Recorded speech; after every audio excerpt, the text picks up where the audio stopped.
آج رات 7 لڑکیاں سلطان کے پناہ میں آئی ہیں، جنہیں بظاہر رحم کر کے مگر انہیں مشتبہ سمجھ کر پناہ میں لے لیا گیا ہے۔ اس کے کماندار نے یہ کام سن کر اپنے ایک ساتھی سے کہا تھا، اللہ کرے ایسی کوئی لڑکی مجھ سے پناہ مانگے، اور وہ دونوں ہنس پڑے تھے۔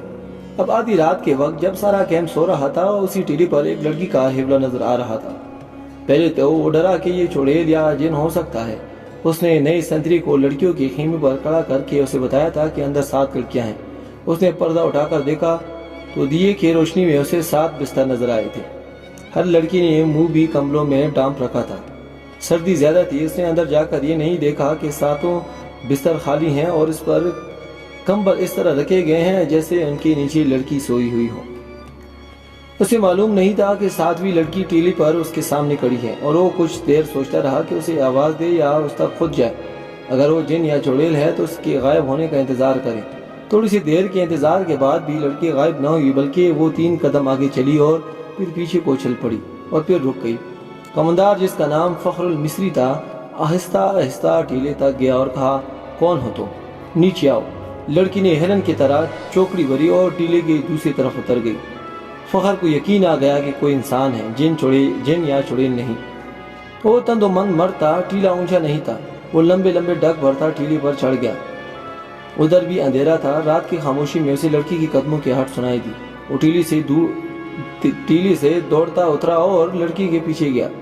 لڑکی اور تیز دوڑ پڑی۔ فاصلہ بہت کم تھا، لیکن فخر مرد تھا، فوجی تھا، چیتے کی رفتار سے دوڑ رہا تھا۔ ٹیلی کے پیچھے اونچی نیچے زمین، خشک جھاڑیاں اور کہیں کہیں کوئی درخت تھا۔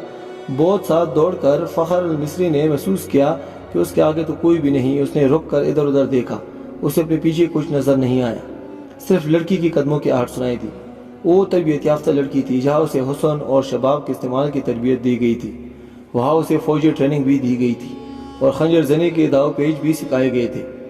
وہ ایک درخت کے اوٹ میں چھپ گئی تھی۔ فخر آگے گیا تو وہ دوسری طرف دوڑ پڑی۔ یہ تعاقب آنکھ مچولی کے مانند تھا۔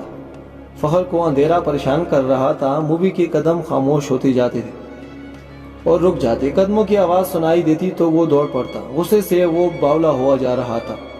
اس نے یہ جان لیا تھا کہ یہ کوئی جوان لڑکی ہے۔ اگر بڑی عمر کی ہوتی تو اتنے تیز اور اتنے زیادہ نہ بھاگ سکتی۔ تاکہ میں فخر 2 میل فاصلہ طے کر گیا۔ موبی نے جھاڑیوں اور اونچی نیچی زمین سے بہت فائدہ اٹھایا۔ اس کے مرد ساتھیوں کا خیمہ قریب آ گیا تھا۔ وہ دوڑتی ہوئی وہاں تک جا پہنچی۔ اس نے اپنے آدمی کو آوازیں دی۔ وہ گھبرا کر جاگے اور خیمے سے باہر آئے۔